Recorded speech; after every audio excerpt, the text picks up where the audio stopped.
Hello and welcome to study straightway. तर विद्यार्थ्यांनो, आज परत तुमचं आपलं बायोलॉजीच्या शेवटच्या लेक्चरमध्ये स्वागत आहे. हे लास्ट लेक्चर असेल आणि एक गुड न्यूज आहे तुमच्यासाठी. ही जी PDF मी तयार केलेली आहे, जे लेक्चर्स मी घेतो आहे रेग्युलरली, जी PPT तुम्हाला इथे स्क्रीनवर दिसते आणि जेवढे लेक्चर्स आपले झालेले आहेत त्याची जी PPTची जी PDF लिंक आहे ती डिस्क्रिप्शन बॉक्समध्ये तुम्हाला दिलेली आहे. ती तिथून तुम्ही क्लिक करून डाउनलोड करू शकतात. ठीक आहे. अगेन थोडंसं लेक्चर डिस्टर्ब वाटत असेल, थोडासा एक्सटर्नल नॉईस तुम्हाला ऐकू येत असेल. दिस इज बिकॉज ऑफ आमच्याकडे इथे पाऊस चालू आहे, म्हणून थोडंसं लेक्चरमध्ये डिस्टर्बन्स येतं आहे. कॉपरेट करा तेवढं फक्त बस. बाकी आपण क्लिअरली बाकी सगळी गोष्टी ज्या काही आपल्याला आज शिकायच्या आहेत, that is what development of an embryo. Embryo कसा तयार होतो, जी तुम्ही सीड बघतात, जे तुम्ही फळं बघतात, फ्रूट्स बघतात, त्या फ्रूट्सच्या मध्ये येणाऱ्या त्या बिया, जो एम्ब्रिओ आहे तो नंतर जाऊन त्याचा प्लांट तयार करेल. इथे पण तुम्हाला स्क्रीनवर एक दिसतंय, हे दिसतंय तुम्हाला, हा याला म्हटलं होतं कॅप्सेला. कॅप्सेला हे एक मेडिसिनल प्लांट आपण म्हणू. बऱ्याच ठिकाणी खाण्यासाठी किंवा इतर मेडिसिनल जे आपण म्हणतो ना, आयुर्वेदिक यूजसाठी याचा यूज, आयुर्वेदिक प्लांट आपण त्याला म्हणू शकतो. जे बरेचसे यूजेस आहेत, तुम्ही नेटवर सर्च करू शकतात, बरेचसे यूजेस तुम्हाला कॅप्सेलाचे भेटून जातील. बऱ्याच प्रकारचे तुम्हाला याच्यामध्ये व्हेरिएशन दिसायला भेटेल. हे तुम्हाला इथे दिसतं, हे प्लांट येते. या प्लांटमध्ये डायकॉट असतो. डायकॉटचा अर्थ दोन दल.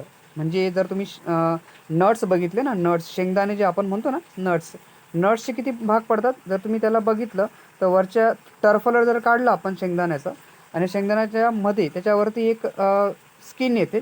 स्क्रीन रप्चर केल्यानंतर मग त्याचे दोन असे भाग पडून जातात ना, तर हे दोन भाग आपण असं बघू शकतो. तर हे डायकॉट झाले. मोनोकॉट म्हणजे तर तुम्ही आपले गहू बघतात किंवा तांदूळ बघतात, ठीक आहे, किंवा तुम्ही बाजरी बघतात. ते हे सगळे जे काही एक्झाम्पल्स येतात आपल्याकडे, these all having an a monocot म्हटलं होतं. मेज तुम्ही म्हणा, जो मेज म्हटला होतो ना, मेज मक्का जो असतो आपला, हा पण कसा आहे, मोनोकॉटच आहे.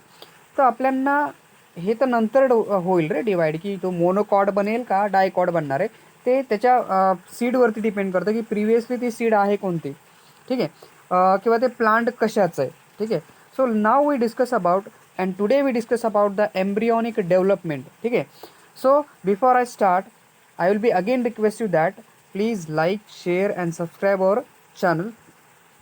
जर तुम्ही नवीन असाल चॅनलवरती, कारण मला माहिती झालं आहे की 78% लोकं अशी आहेत आपल्या चॅनलवरती ज्यांनी सबस्क्राईब केलेलं नाही, पण ते आपले लेक्चर्स बघतात. फक्त 20% लोकं जे आहेत ज्यांनी आपल्या चॅनलला सबस्क्राईब केलेलं आहे तेच बघतात. ठीक आहे. तर प्लीज ज्यांनी अजूनही चॅनलला सबस्क्राईब केलं नाही, प्लीज चॅनलला सबस्क्राईब करून घ्या. ठीक आहे. So here is an development of an embryo. तर एम्ब्रिओ कसा डेव्हलप होतो, तर प्रोसेस काय आहे बेसिकली, की बघा, आपण एम्ब्रिओजिनेसिस शिकतोय. ठीक आहे. एम्ब्रिओजिनेसिस एक प्रोसेस आपण ज्याला म्हटला होतो, की ज्या वेळेस झायगॉट हा एम्ब्रिओमध्ये कन्वर्ट होऊन जाईल. ठीक आहे. आता बघा, इथे आपण बोललो होतो की इथे ही सिनर्जिडची वॉल आहे ना, आपण याला म्हणतो ही सिनर्जिड आहे, ही सिनर्जिड आहे. ज्यावेळेस एक मेल गॅमेट या सिनर्जिडमध्ये येईल त्यावेळेस ही सिनर्जिड रप्चर होऊन जाईल आणि रप्चर झाल्यानंतर इथे एगमध्ये तो मेल गॅमेट चालला जाईल आणि मग हा तुमचा बनणार आहे झायगॉट. काय तयार होईल, झायगॉट तयार होईल. आता हा जो झायगॉट आहे आणि इथे तयार झालेला, इथे एक मेल गॅमेट आला आणि ह्या मेल गॅमेटमुळे इथे तयार झाला आपला एंडोस्पर्म, म्हणजे खोबरं. ठीक आहे ना, किंवा आपण म्हणतो त्याला फ्रूट तयार झालं. ठीक आहे.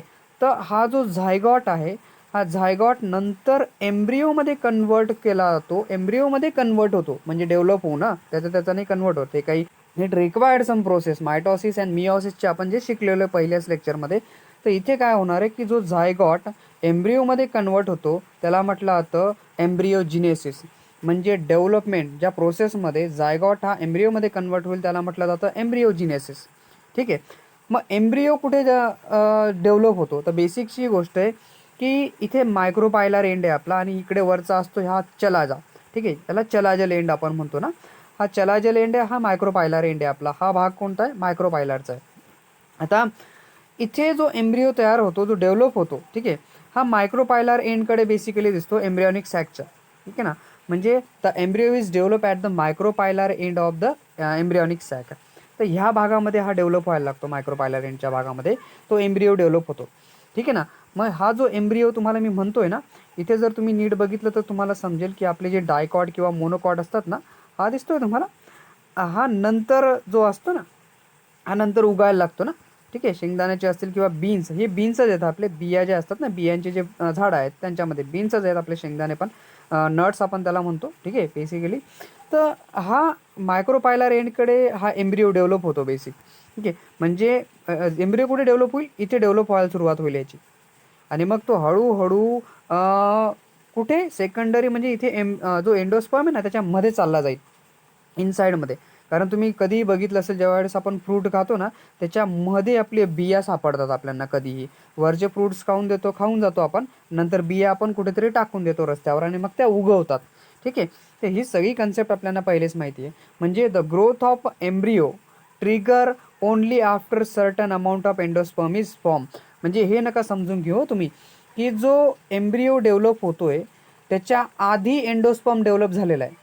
म्हणजे जे फ्रूट डेव्हलप झालेले ते पहिले, नंतर हा डेव्हलप व्हायला लागतो. कारण काय, की याला फ्रूट म्हणजे याला न्यूट्रिशनची गरज आहे, त्या एम्ब्रिओला न्यूट्रिशनची गरज आहे.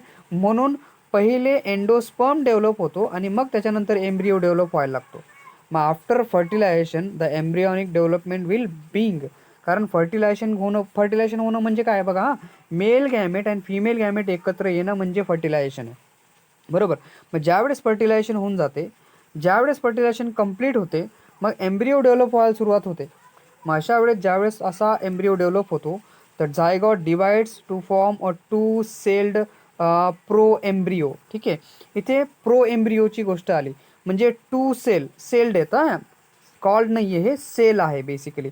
इथे दोन सेल बनतात, दोन सेल प्रो एम्ब्रिओ त्याला म्हटलं जातं. म्हणजे झायगॉट हा डिवाइड होतो आणि काय फॉर्म करतो, दोन सेलचा प्रो एम्ब्रिओ फॉर्म करतो. म्हणजे एम्ब्रिओजिनेसिस काय आहे बेसिकली, झायगॉट हा एम्ब्रिओमध्ये कन्वर्ट होणार आहे. मग सगळ्यात सुरुवातीला काय होतं, की हा जो झायगॉट आहे तो दोन सेलमध्ये डिवाइड होतो आणि त्याला म्हटलं जातं प्रो एम्ब्रिओ. पहिली सेलचा जो मिनिंग आहे, पहिली सेल असते सस्पेन्सर इनिशियल सेल आणि दुसरी असते एम्ब्रियॉनल इनिशियल सेल. म्हणजे एक तर तुम्ही बॅसल सेल म्हणा किंवा टर्मिनल सेल म्हणा. ठीक आहे, आपण डिस्कशन करतोय दॅट इज ह्या कॅप्सेलाबद्दल. ह्या कॅप्सेलाचा जो आपला जो डायकॉट आहे याच्याबद्दल आपण डिस्कशन करतोय. इथे जर तुम्ही नीट बघितलं तर हा तर पहिले आहे ना, बरोबर आहे. म्हणजे ही जी स्टेज आहे इथे तुम्हाला लिहून दिलेलं आहे, हा ऊ स्पोर आहे. ठीक आहे, ज्याला झायगॉट आपण म्हणू शकतो. तर हे जे दिसत आहे दोन सेल्ड प्रो एम्ब्रिओ, एक आहे एम्ब्रियॉनल, पहिले जो ई लिहिलेला आहे ना, हा ई वरचा आहे. ठीक आहे, त्याला एम्ब्रियॉनल इनिशियल म्हणतात आणि टी जो लिहिला आहे तो सस्पेन्सर इनिशियल आहे. इथे बघा, मग हा दोन झायगॉट पहिले काय दोन भागामध्ये डिवाइड होऊन जातो, दोन सेलमध्ये.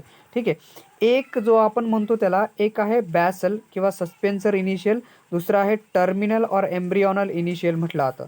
ठीक आहे, मग इथे तुम्हाला दिसेल की हा आला ई, जो एम्ब्रियॉनल इनिशियल आहे ज्याला बॅसल आपण म्हणतो, आणि दुसरा सस्पेन्सर इनिशियल आहे. ठीक आहे, ज्याला टी इथे लिहिलेलं आहे, टीने याने डेनोट केलेलं आहे, याला इथे दिसतंय हे टीने डेनोट केलेलं आहे इथे. मग हा जो इथे डेव्हलपमेंट व्हायला लागते याची, बरोबर. मग आपण म्हणतो की जर लार्ज सेल आहे, ठीक आहे, large cell towards the micropylar is a basal or a suspensor initial cell. म्हणजे लार्ज सेल, ही जी लार्ज सेल आहे, बरोबर आहे. तर ही लार्ज सेल आपण जिला म्हणतो सस्पेन्सर इनिशियल ती आहे, की एम्ब्रियॉनल इनिशियल आपली जी स्मॉलर सेल आहे. ठीक आहे, तर स्मॉलर सेल, ठीक आहे, चलाजाकडे चाललेली आहे. तर तिला ही बघा पहिले इथे समजून घ्या, इथे ही चलाजाचा वरचा भाग आहे आणि मायक्रोपायलरचा खालचा भाग आहे. हां, तर मग जी लार्ज सेल आहे, जी सस्पेन्सर इनिशियल सेल आहे, बरोबर आहे. लार्ज कोणती आहे, सस्पेन्सर इनिशियल. ही बघा, ही लार्ज सस्पेन्सर इनिशियल आहे, बरोबर. तर लार्ज सस्पेन्सर इनिशियल जी आहे आपली, दिस इज व्हॉट द मायक्रोपायलरकडे चाललेली आहे, बरोबर आहे. लार्ज सस्पेन्सर इनिशियल ही मायक्रोपायलरकडे. ठीक आहे, सस्पेन्सर इनिशियल जिला टीने लिहिलं आहे बघा यांनी, ही लार्ज सस्पेन्सर इनिशियल आहे. ही टीने दाखवलेली लार्ज सस्पेन्सर इनिशियल ही मायक्रोपायलरकडे येते आणि ही स्मॉल आहे छोटीवाली, ती चलाजाकडे चालली गेलेली आहे. म्हणून ह्यांच्यामध्ये आलेली ही जो भाग येतो त्याला लार्ज सेल टोवर्ड्स द मायक्रोपायलर बॅसल म्हटलं जातं, सस्पेन्सर इनिशियल. आणि जी स्मॉलवाली जी चलाजाकडे येते, ठीक आहे, टर्मिनल म्हटलं जातं टी, म्हणून त्यांनी टी लिहिला त्याला. ठीक आहे. Terminal initial embryonic initial cell त्याला म्हटलं जातं. बघा इथे खाली आलेला आणि हा वरती आलेला आपण त्याला म्हणून घेऊ. म्हणजे टी यांनी लिहिलं आहे सस्पेन्सर इनिशियलला, ठीक आहे. सस्पेन्सर इनिशियल टी आणि यस जो ई लिहिला आहे एम्ब्रियॉनिक इनिशियलसाठी त्यांनी यूज केलेला आहे. बरोबर. एम्ब्रियॉनिक इनिशियल आणि सस्पेन्सर इनिशियल कन्फ्यूज होऊ नका. वरचा दिसतोय ई, ठीक आहे. E is nothing but a embryonal initial ही आहे, दॅट इज एम्ब्रियॉनल इनिशियल ही वाली, ठीक आहे, जी चलाजाकडे चाललेली आहे. बरोबर. ही चलाजाकडची आहे एम्ब्रियॉनल इनिशियल आणि ही मायक्रोपायलरकडची आहे. बरोबर. समजून गेला आता. हा चलाजा आणि हा मायक्रोपायलर. म्हणजे मग इथे डेव्हलप होताना बघा, ठीक आहे, ज्यावेळेस डेव्हलपमेंट होईल एक इकडे आणि एक इकडे डेव्हलप होईल. बरोबर आहे. दोघं खाली. मग जेव्हा लार्ज सेल ही टुवर्ड्स मायक्रोपायलर जाईल त्याला सस्पेन्सर इनिशियल म्हटलं जाईल आणि जी स्मॉलर सेल आहे, ठीक आहे, जी चलाजाकडे येईल त्याला टर्मिनल इनिशियल सेल आपण म्हणू. ठीक आहे. तर ही लार्ज सेलवाली, ठीक आहे, टर्मिनल इनिशियलकडे येताना आपल्याला दिसेल. मग यांचं पुढे अजून डेव्हलपमेंट व्हायला लागतं. आता इथे जर तुम्ही बघितलं तर तुम्हाला समजेल की हा ए पोर्शन आपण वाचला, हा बी घेतला, इथे बी डॅश पण आहे बघा, हा बी डॅशचा पोर्शन आहे. ठीक आहे. आणि हा आलेला हा सीचा पोर्शन तुम्हाला दिसेल. बी डॅश आणि सीचा आपण पोर्शन इथे डिस्कस करतोय. So now hair is the portion is that. बरोबर. तर आता हा बघताय तुम्ही इथे, इथे दोन गोष्टी आहेत. आता इथे जो इथे 4 सेल झाले आहेत आय शेपच्या, दिसत आहेत ह्या 1 2 3 आणि 4. जरा झूम करून दाखवतो बघा.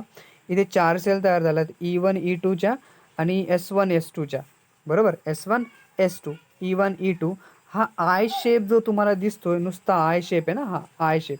ठीक आहे. तर हा जो आय शेप तुम्हाला दिसतोय याच्यामध्ये हा आय शेपचा प्रो एम्ब्रिओच आहे तुमचा. E1 E2 याला म्हटलं आता एम्ब्रियॉनल इनिशियल आणि एक म्हणजे हे एम्ब्रियॉनल इनिशियलपासून तयार झालेले E1 E2 आहेत. ठीक आहे. आणि जे S1 S2 आहेत ते सस्पेन्सर इनिशियलपासून तयार झालेले आहेत. ठीक आहे. कशापासून? सस्पेन्सर इनिशियलपासून हे तयार झालेले आहेत. बरोबर. मग 2च्या 4 झाल्या. 1 होता, 2 झाल्या, 2च्या 4, 4च्या आता होतील तुमच्या 8. बरोबर. प्रत्येक सेल 2 भागांमध्ये डिवाईड व्हायला लागेल. मग अशा वेळेस ही जी सस्पेन्सर आहे, suspensor sale divides ट्रान्सव्हर्सली. Suspensor sale काय होते? ट्रान्सव्हर्सली डिवाइड व्हायला लागते. ट्रान्सव्हर्सली याच्यामध्ये डिव्हिजन येतं, ट्रान्सव्हर्सल असं डिव्हिजन ना, हे transfer lateral division and transversal division. तर सस्पेन्सर सेलमध्ये ट्रान्सव्हर्सल डिव्हिजन होतं, डिवाइड्स ट्रान्सव्हर्सली इन वन प्लेन, एका प्लेनमध्ये. Produce a filamentous suspensor of 6 ते 10 सेल याच्यामध्ये तयार होतात. बेसिकली किती? 6 पासून ते 10 सेल याच्यामध्ये तुम्हाला तयार होताना दिसतील. 1 2 3 4 5 6 और 7, 6 to 10च्या आसपासच्या सेल याच्यामध्ये काय होतात तुमच्या बनताना तुम्हाला दिसतील. कुठे? दॅट इज सस्पेन्सर सेलमध्ये ह्या डिवाइड होताना तुम्हाला दिसतील. आता ह्याच्यामध्ये जो पूर्ण एम्ब्रिओ तयार होतोय नंतर जे डिव्हिजन व्हायला लागेल हे तर फर्दर डिव्हिजन आहे ना. आता हे पुढे डिव्हिजन होतंय तुमचं सीमध्ये. ठीक आहे. पुढे पुढे जसं डिवाइड होत जाईल, आता 2च्या 4 झाल्या, 4च्या 8 झाल्या. ठीक आहे. नंतर त्यांचं अजून डिव्हिजन व्हायला लागेल. हळूहळू हे डिव्हिजन व्हायला लागेल त्या सेलचं. ठीक आहे. आणि ह्याचा पूर्ण एक एम्ब्रिओ तयार होतो. पण त्याच्या आधी जी फर्स्ट सेल आहे suspensor towards the micropylar end become a swollen. ठीक आहे. थिकर और वाइडर दॅन द युज्युअल. ठीक आहे. म्हणजे ही मोठी व्हायला लागते. हळूहळू तिची साईज वाढायला लागते, थिक व्हायला लागते. ठीक आहे ना. आणि थिक नंतर ती वाईड होत जाते, जाड होत जाते. ठीक आहे. आणि मग फंक्शनल जो हॉस्टेरियम आहे हे नरिशमेंट व्हायला लागतं. म्हणजे आता तुम्हाला समजेल की जे फूल आहे ना, हे जे याच्यामध्ये येतं आहे तुमचं, जे सॉलनचा अर्थ बेसिकली काय आहे की ज्यावेळेस ही वाईड होत जाईल, म्हणजे जी पहिली सेल आहे सस्पेन्सर सेल जी मायक्रोपायलर एंडकडे येईल ना, तर त्याच्यानंतर जे फूल आहे ना आपलं ते गळून पडायला लागेल. फुलाच्या पाकड्या ज्या आहेत ना त्या हळूहळू नष्ट व्हायला लागतील, हळूहळू पळून जातील. म्हणजे जेवढ्या कुठल्या फुलाचा भाग आहे तो पूर्ण नष्ट होईल आणि राहील काय, फक्त एकच भाग राहून जातो. तो फक्त आपला असतो ओव्हरीचा भाग एवढा. म्हणजे त्या फुलाचा जेवढा कुठल्याही फुलाच्या पाकड्या होत्या किंवा इतर भाग होते ते सगळे निघून जातील. म्हणजे हा सॉलन पोर्शन आपल्याकडे येतो. मग हाच तो भाग येतो, हाच तो वेळ आहे ज्यावेळेस पूर्ण फूल जे आहे ते गळून जातं आणि मग राहतो. म्हणजे फूल डायरेक्ट गळत नाही, त्याच्यामधली ओव्हरी त्याच्यावरती राहून जाते. म्हणून that is the first cell of suspensor towards the micropylar end becomes a swollen. Thick होत जाते ती. थिक झाल्यामुळेच मग ते फुलाच्या पाकळ्या गळून जातात. And the function as a haustorium. म्हणजे होस्टेरियमचा अर्थ समजून घ्या, की हे नंतर जो एंडोस्पर्म तयार झाला होता ना, तर त्या एंडोस्पर्मपासून ते न्यूट्रिशन घ्यायला सुरुवात करून देतं. कारण काय आता फूल नाही आहे, फूल गळून गेलेलं आहे, फुलाच्या पाकळ्या गळून गेल्या आहेत, फक्त ओव्हरी राहिलेली आणि ओव्हरीमध्ये आता डेव्हलप झालेलं एंडोस्पर्म. आता ते न्यूट्रिशन घ्यायला सुरुवात करतो तो एम्ब्रिओ. हळूहळू तो एम्ब्रिओ काय करतो, न्यूट्रिशन घेतो आणि मग त्याची तिथे वाढ व्हायला लागते. म्हणून that is the lowermost cell of the suspensor is known as a hypophysis. ठीक आहे, म्हणजे सगळ्यात शेवटची जी सेल येते ना तिला हायपोफायसिस म्हटलं जातं. लोअर मोस्ट सेलला म्हटलं जातं हायपोफायसिस. आता ही लोअर मोस्ट सेल आपण जर इथे बघितली तर आपल्याला हायपोफायसिस स्मॉल एच दिला असेल, तर लोअर मोस्ट सेल ही इथे येते बघा. ही लोअर मोस्ट सेल जी आहे तिला म्हटलं जातं हायपोफायसिसची सेल. तर ही स्मॉल एच जी इथे दिलेली आहे, दिस इज अ हायपोफायसिस. ठीक आहे, हा दिलेला आहे तुम्हाला हायपोफायसिस. तर इथे ही लोअर मोस्ट सेल आहे. This is what the lowermost cell of suspensor and this is nothing but a hypophysis. मग यालाच आपण म्हणणार आहोत की that is what the lowermost. ठीक आहे, cell of suspensor is known as a hypophysis.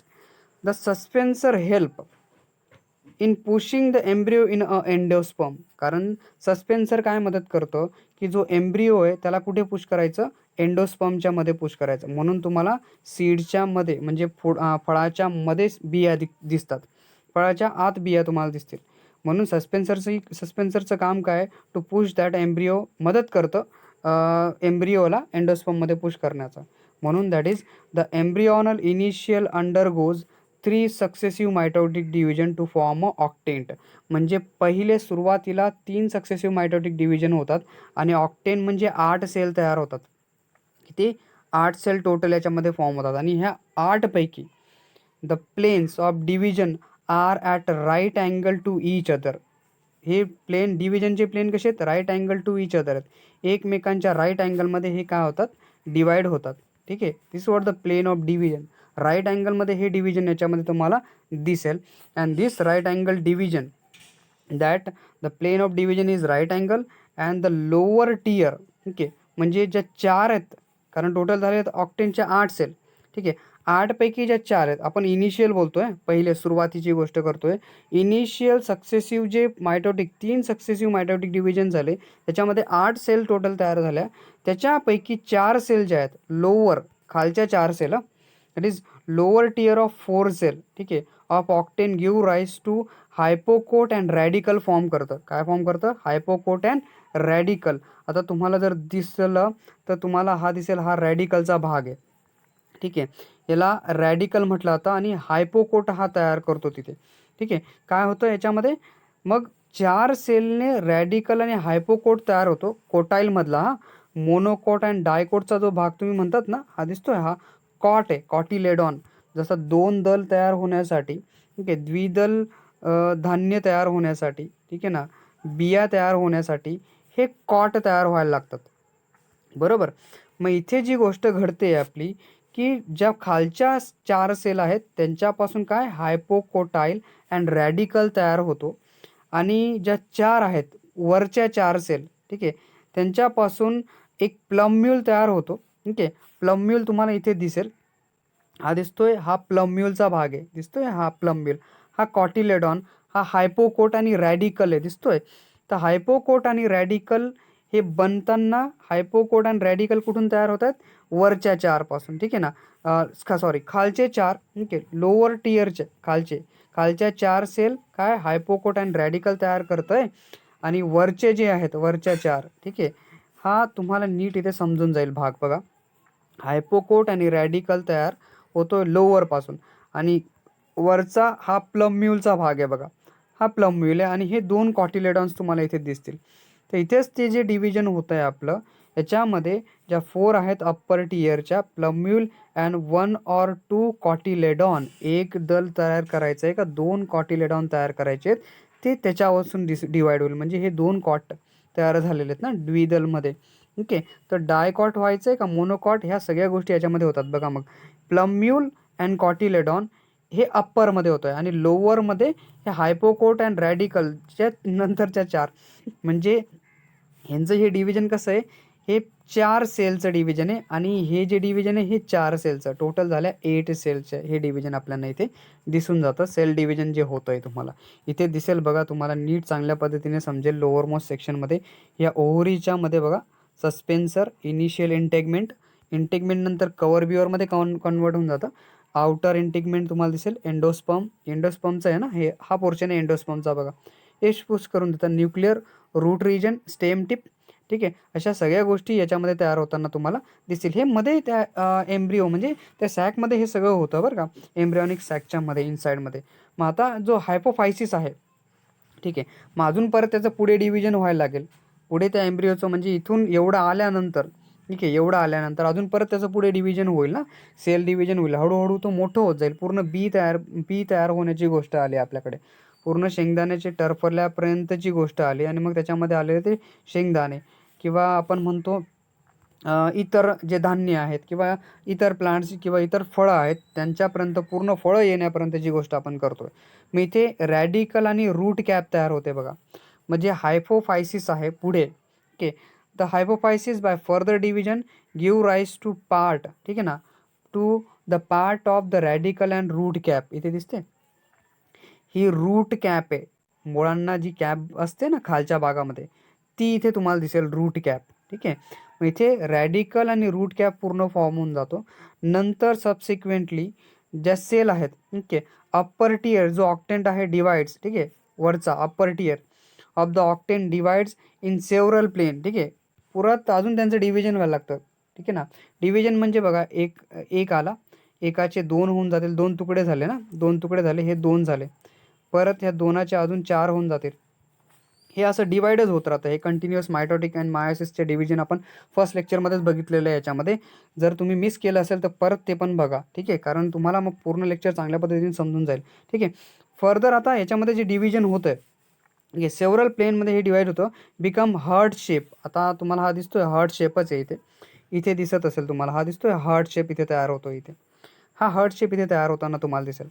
मग दॅट इज द सेव्हरल प्लेनमध्ये हे डिव्हिजन होतं, becomes a heart shape which is then form two lateral cotyledon. हे कॉटिलेडॉन फॉर्म होतात नंतर, ठीक आहे. अँड टर्मिनल प्लम्यूल इथे तयार होताना तुम्हाला दिसेल, ठीक आहे. कॉटिलेडॉन अँड प्लम्यूल त्याच्यामध्ये फर्दर डिव्हिजन व्हायला लागेल. म्हणून further enlargement of hypocotyl and cotyledon result in curvature of the embryo and it appears a horseshoe. कसा दिसतो हा, हॉर्स शू सारखा दिसेल, हॉर्स शू सारखा दिसायला लागेल, ठीक आहे. नंतर जसं त्याचं डेव्हलपमेंट व्हायला लागेल, तो हॉर्स शू सारखा शेप घ्यायला लागेल हळूहळू. पुढे अजून त्याचं डेव्हलपमेंट होईल आणि तो हॉर्स शू सारखा तो जो एम्ब्रिओ आहे तो तिथे तिथे डिवाइड होऊन जाईल, तिथे तो तसा दिसायला लागेल, ठीक आहे. That is the embryo develop is similar in both dicot, ठीक आहे. दोघांमध्ये एकदम सारखं होतं, मोनोकॉटमध्ये पण आणि डायकॉटमध्ये पण, ठीक आहे. म्हणजे एम्ब्रिओची जी डेव्हलपमेंट आहे, मोनोकॉट असेल किंवा डायकॉट असेल, दोघांमध्ये सारखी होते अप टू ॲन ऑक्टेन स्टेजपर्यंत, ठीक आहे. ऑक्टेन स्टेजपर्यंत सगळं सारखं होतं, पण डिफरन्स कुठे येतो, त्याच्यानंतर दिसायला लागतो, ठीक आहे. म्हणजे एवढ्यापर्यंत तर हे ठीक आहे. त्याच्यानंतर तो मोनोकॉट होणार आहे का डायकॉट होणार आहे, ठीक आहे. मोनोकॉटमध्ये आपल्याला दिसेल की जो मोनोकॉटचा एम्ब्रिओ आहे, सिंगल कॉटिलेडॉन असतो. आता इथे 2 आहेत ना, तर हा 2 नसेल, हा एकच असेल, डायरेक्ट एकच कॉट इथे तयार होऊन जाईल पुढे पूर्ण. Single cotyledon occupies the terminal position and plumule position will be lateral. एकदम उलटं असतं इथे बघा. ही टर्मिनल आणि ह्याची पोझिशन जर तुम्ही नीट बघितलं तर एकदम उलटं आहे, ठीक आहे. हा दिसतोय उलटा दिसेल, एकदम रॅपिडली तुम्हाला उलटा दिसेल. इथे जर दिसेल तुम्हाला ह्या असा आहे, इथे टर्मिनलची पोझिशन म्हणजे टर्मिनल पोझिशन अँड प्लम्यूलची पोझिशन ही लॅटरल असते, उलटी असते. फक्त काय इथे तुम्हाला ह्या पद्धतीने दिसतंय, ठीक आहे. इथे डिफरन्स काय आहे तो माहिती आहे का तुम्हाला, चांगल्या पद्धतीने समजेल तो डिफरन्स. म्हणजे इथे आपण embryonic initial and suspensor initial भाग बघतोय ना, हा हा आणि हा, तर तिथे फक्त हे दोघं उलटे असतात. म्हणजे हा टी असेल आणि हा ई असेल, बरोबर आहे. एम्ब्रियॉनिक इनिशियल खाली, टर्मिनल सस्पेन्सर इनिशियल वरती येऊन जाईल. हा दोघांमधला फरक, मेन डिफरन्स याच्यामध्ये दिसून जातो मोनोकॉटमध्ये. मग मोनोकॉटमध्ये जो सिंगल कॉटिलेडॉन आहे, याच्यामध्ये जो सिंगल कॉटिलेडॉन टर्मिनल पोझिशन आणि प्लम्यूलची पोझिशन ही उलटी तुम्हाला दिसेल त्याच्यामध्ये डेव्हलप होताना. म्हणून the single shield single shield shape cotyledon is called a scutellum म्हटलं जातं. आता हा जो दिसतोय तुम्हाला इथे स्क्यूटेटमचा भाग दिसेल, हा दिसतोय, हा स्क्यूटेटम आहे. स्क्यूटेटम त्याला म्हटलं जातं. स्क्यूटेलम, सॉरी हां, क्यूटेटम बोललो मी याला. स्क्यूटेलमचा हा भाग येतो तुमचा, हा वरचा भाग स्क्यूटेलम. ठीक आहे, दिस इज वॉट दॅट अ क्यूटेलम आपण त्याला म्हणतो. मग आता सिंगल शेड शेपचा जो कॉटिलेडॉन आहे, एकच शेप आहे ना त्याच्यामध्ये आणि एकच कॉटिलेडॉन आहे, त्याला स्क्यूटेलम आपण म्हणतो. म्हणून जी प्रोटेक्टिव्ह शील्ड आहे, प्रोटेक्टिव्ह शेल्थ आहे प्लम्यूलची इज कॉल्ड ना कॉलिॲप्टाईल म्हटलं जातं. आणि दॅट द रॅडिकल इज कॉली कॉलिरिझा म्हटलं जातं. कॉलिओरायझा, सॉरी हां, दॅट इज कॉलिओरायझा अँड कॉलिऑप्टाईल. ठीक आहे, हे दोन भाग इथे तुम्हाला दिसतील. कॉलिऑप्टाईल हा आहे कॉलिऑप्टाईलचा आणि हा भाग आहे कॉलिओरायझाचा. ठीक आहे, this is what coleoptile coleoptile and this is what coleorhiza. हे दोन भाग आपल्याला याच्यामध्ये दिसायला भेटतात. मग आता प्रोटेक्टिव्ह शील्ड आहे ना, कारण वरचं कवर याच्यामध्ये येऊन जातं. मग finally ovule is transform into a seed. नंतर मग ती ओव्हिल जी आहे ती सीडमध्ये ट्रान्सफॉर्म होऊन जाते अँड फ्रूटमध्ये हे ट्रान्सफॉर्मेशन होऊन जातं आणि आपल्याकडे मग फ्रूट एक येऊन जातं. हा पूर्ण भाग याच्यामध्ये डेव्हलप होताना आपल्याला दिसतं. मग आपल्याकडे अशा सीड येतात, या बियांचे शेप्स आहेत, बियांचे हा पूर्ण सीड आहे आणि हा मेज आहे आपला मका आपण ज्याला म्हणतो, त्याचा हे डेव्हलपमेंट होतं. एक तर आपल्याला दिसेल हा डायकॉट आणि हा आहे आपला मोनोकॉटचा एक्झाम्पल आपल्याकडे येऊन जातं. फर्दर डिव्हिजन त्याच्यामध्ये होऊन जातं. मग आता इथे जो सीड आणि फ्रूटचा डेव्हलपमेंटचे भाग आला, सीड डेव्हलपमेंट आणि फ्रूट डेव्हलपमेंट. ठीक आहे, सीड अँड फ्रूट डेव्हलपमेंट. आता ह्याच्यासाठी काही रिक्वायरमेंट आणि काही गोष्टी आपल्याला लक्षात ठेवायला पाहिजे, की जो फ्लावर आहे पॉलिनेशनमध्ये पॉलिनेशन तर व्हायलाच पाहिजे, मस्ट आहे. ठीक आहे, म्हणजे जे फ्लावरिंग प्लांट्स आहेत त्यांच्यामध्ये पॉलिनेशन एकदम मस्ट आहे.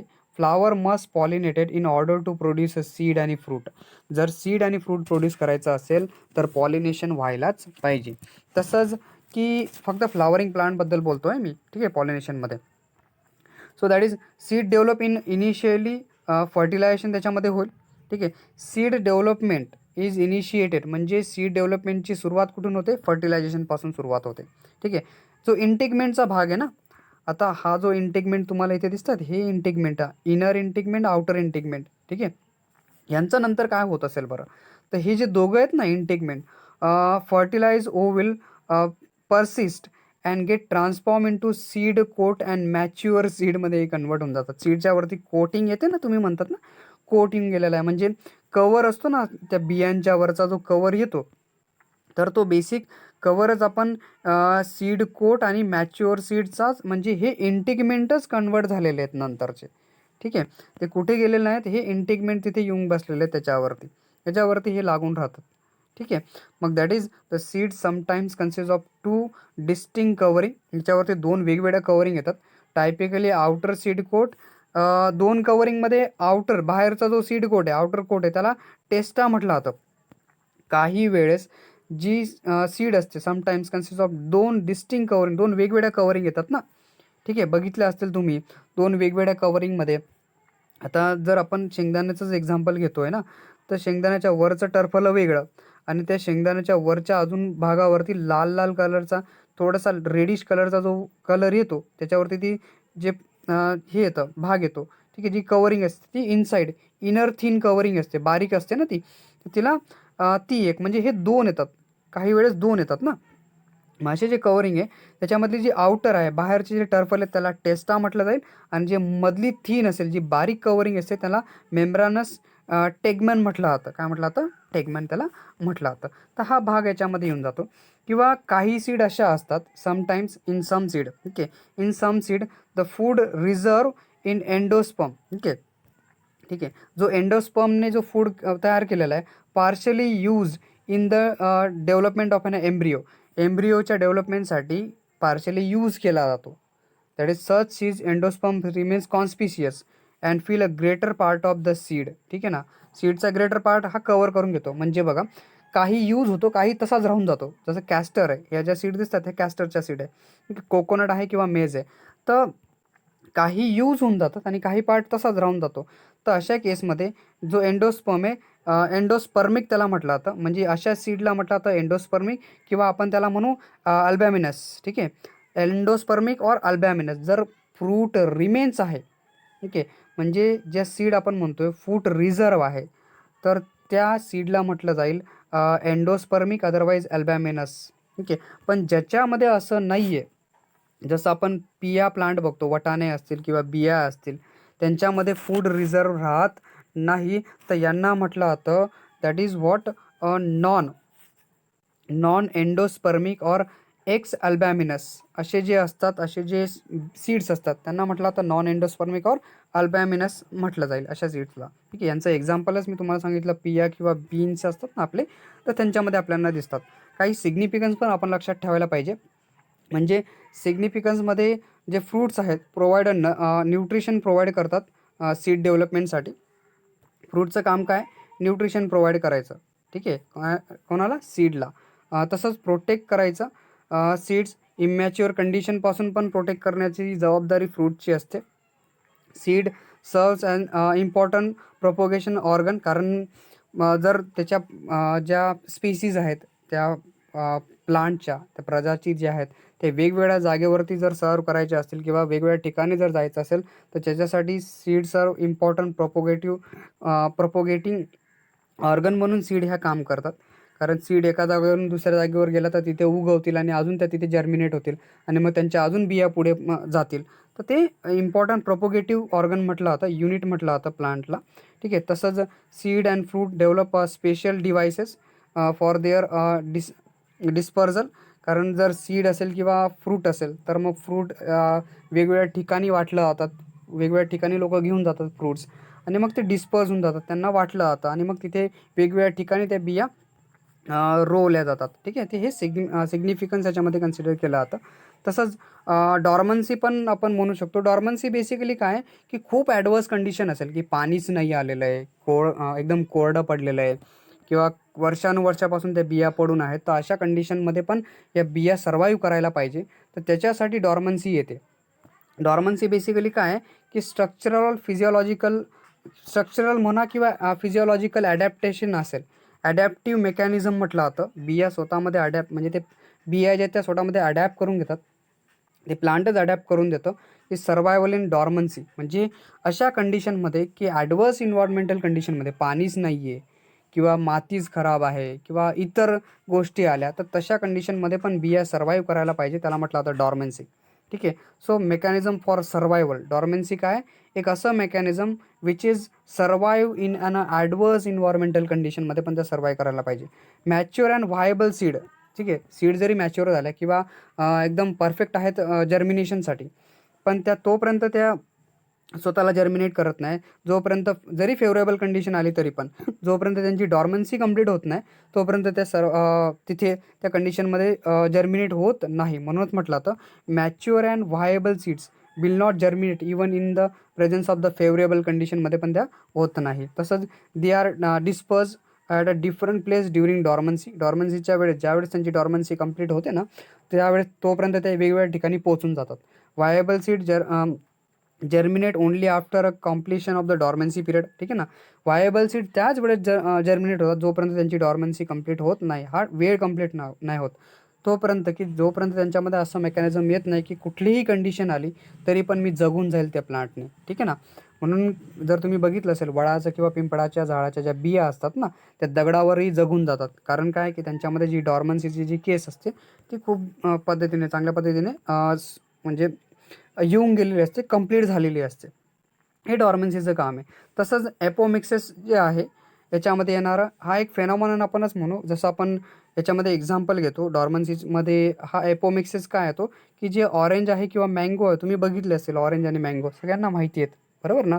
तर हा जो ॲपोमिक्सिस आहे, हा फेनॉमेनॉन म्हणजे formation of an embryo through a asexual mode of reproduction याच्यामध्ये होतं. ठीक आहे, तुम्ही बघितलं असेल की मँगोच्या झाडाला फुलं आलेली आहेत का, तुम्हाला दिसली का कधी. ओके, तर हे जे यूज होतं हे एसेक्शुअल मोड ऑफ रिप्रोडक्शनचा बेसिक पार्ट आहे ॲपोमिक्सिस. याच्यामध्ये सेक्शुअल रिप्रोडक्शन होत नाही, एसेक्शुअल मोड ऑफ रिप्रोडक्शनचा यूज केला जातो. So without formation of an gamete, इथे गॅमेट फॉर्मेशन होत नाही. ठीक आहे, जसं आपण आत्ता गॅमेट फॉर्मेशन बघून आलो, ठीक आहे. सो एम्ब्रिओ ओव्हलमध्ये डेव्हलप होतो आणि ovule develop into a seed directly. ठीक आहे. ओव्हिल एम्ब्रिओ डेव्हलप होतो ओव्हिलमध्ये आणि ओव्हिल नंतर काय होतो सीडमध्ये कन्वर्ट होऊन जातो. ठीक आहे. एपोमेक्सिस ज्याला आपण म्हणतो सेल प्रोड्यूस एम्ब्रिओ. सेल काय करते एम्ब्रिओला एक स्ट्रक्चर तयार करते विदाऊट फर्टिलायझेशन, कारण एसेक्शुअल मोड ऑफ रिप्रोडक्शन आहे. त्याला म्हटलं जातं एपोगेमी. काय म्हटलं त्याला एपोगेमी. याच्यामध्ये व्हेन डिप्लॉइड स्पोरोफाईट, आता जो डिप्लॉइड स्पोरोफाईट आपण म्हणतोय, ठीक आहे, त्याच्यामध्ये काय होतं की जी डिप्लॉइड स्पोरोफाईट सेल आहे ज्यावेळेस हा डिप्लॉइड गॅमेटोफाईट फॉर्म करते, ठीक आहे, प्रोड्यूस करते, मायोसिसचा यूज करत नाही, तर त्याला म्हटलं जातं दॅट इज एपोस्पोरी. त्याला काय म्हटलं जातं एपोस्पोरी. ही आहे एपोगेमी आणि ही आहे आपली एपोस्पोरी. हे बेसिक एक्झाम्पल येतात. ऑरेंज आणि मँगोचे आपल्याकडे एक्झाम्पल येऊन जातात याच्यामध्ये. याच्यात बेसिक दोन मेन कॅटेगरी येतात एपोमिक्सिसचे. एक आहे रिकरंट एपोमिक्सिस आणि दुसरं असतं नॉन रिकरंट एपोमिक्सिस. आणि त्याच्यामध्ये येतं ॲडव्हेंटिव्ह एम्ब्रिओ. तर हे तीन गोष्टी आपल्याला, दोन नाही तीन गोष्टी याच्यामध्ये येतात, मेन कॅटेगरी येतात. रिकरंट ॲपोमिक्सिसमध्ये जर आपण बघितलं की ह्या टाईपचा जो एम्ब्रिओ आहे, जी एम्ब्रिओ सॅक आहे, generally rise either from archesporial सेलपासून तयार होते, नाहीतर मग some other parts of the न्यूक्लियसपासून ही तयार होऊन जाते. एम्ब्रियॉनिक सॅक जनरली याच्यामध्ये जी एम्ब्रियॉनिक सॅक प्रोड्यूस होते, राईज होते, एक तर आर्चिस्पोरियल सेल नाही तर मग अदर न्यूक्लियसचे जे पार्ट्स आहेत त्याच्यापासून ह्याच्यामध्ये तयार होते. त्याला रिकरंट ॲपोमिक्सिस म्हटलं जातं. अदरवाईज नॉन रिकरंट ॲपोमिक्सिसमध्ये जो मेगास्पोर आहे, जे मदर सेल आहे, अंडरगो युज्युअल मायटोटिक डिव्हिजन होतं त्याच्यामध्ये आणि हॅप्लॉइड एम्ब्रिओ सॅक फॉर्म होते त्याच्यामध्ये. काय हॅप्लॉइड एम्ब्रिओ सॅक होते. आणि ॲडव्हेंटिव्ह एम्ब्रिओमध्ये इथे जे होतं, जसं आपण म्हणतोय की इन दिस टाईप जो एम्ब्रिओ आहे मे डेव्हलप फ्रॉम अ सोमॅटिक न्यूक्लियसपासून तयार होते, नाहीतर मग तुम्ही म्हणा सोमॅटिक न्यूक्लियसपासून, नाहीतर आपण म्हणू ऑर जो इंटिगमेंट आहेत ना अलोन विथ नॉर्मल झायगॉटिक एम्ब्रिओ तयार होतो. जसा लेमन आहे ना आपला, तर लेमन याचं एक एक्झाम्पल येतं. It is give rise condition called poly embryo, याला म्हटलं जातं पॉली एम्ब्रिओची कंडिशन आपल्याकडे येतं. आणि एक टॉपिक आहे दॅट इज शेवटचा topic, this is what parthenocarpy म्हटलं जातं याला. पार्थेनोकार्पी म्हणजे fruits develop without processing of fertilization. ठीक आहे, म्हणजे याच्यामध्ये फर्टिलायझेशन होत नाही. फॉर एक्झाम्पल पायनॅपल असेल, बनाना असेल किंवा पपाया असेल. So that is fruits develop without process of fertilization. ह्याच्यामध्ये हे जे प्लांट्स असतात, in this plants placenta tissue जी आहे, ठीक आहे, in the unfertilized ovary produces auxin produce करते. AA एंडोल 3 ॲसिटिक ॲसिड ही तयार करते, which responsible for the enlargement of a ovary into fruit. ठीक आहे, ओव्हरीचं काय फ्रूटमध्ये कन्वर्जन होऊन जातं. आणि पॉली एम्ब्रिओनी जी आहे, म्हणजे एकापेक्षा जास्त एम्ब्रिओ तयार होणं, development of more than one embryo inside the seed and the condition is describe as poly एम्ब्रिओची कंडिशन इथे तयार होते. म्हणजे एकापेक्षा जास्त एम्ब्रिओ तयार होणं म्हणजे पॉली एम्ब्रिओ आहे. So it increases the chances of the survival. ठीक आहे, म्हणजे जर एकापेक्षा जास्त एम्ब्रिओ तयार झाले तर काय होईल की सर्वायवलची जी कंडिशन आहे ती वाढण्याची जास्त शक्यता, म्हणजे जास्त सर्वाईव्ह करू शकतो. ठीक आहे, जास्त सीड्स सर्वाईव्ह करतील. जास्त प्रमाणामध्ये आपण काय करतो, एक नाही उगवली तर 2-3 सीड टाकून देतो, म्हणजे सर्वायवल होण्याची जी सिच्युएशन आहे ती इन्क्रीज होऊन जाते, चान्सेस वाढून जातात, जगण्याचे चान्सेस खूप वाढून जातात. ठीक आहे, I hope you understand my lecture. ठीक आहे, if lecture you understand please like share and subscribe our channel. Thank you for watching this video.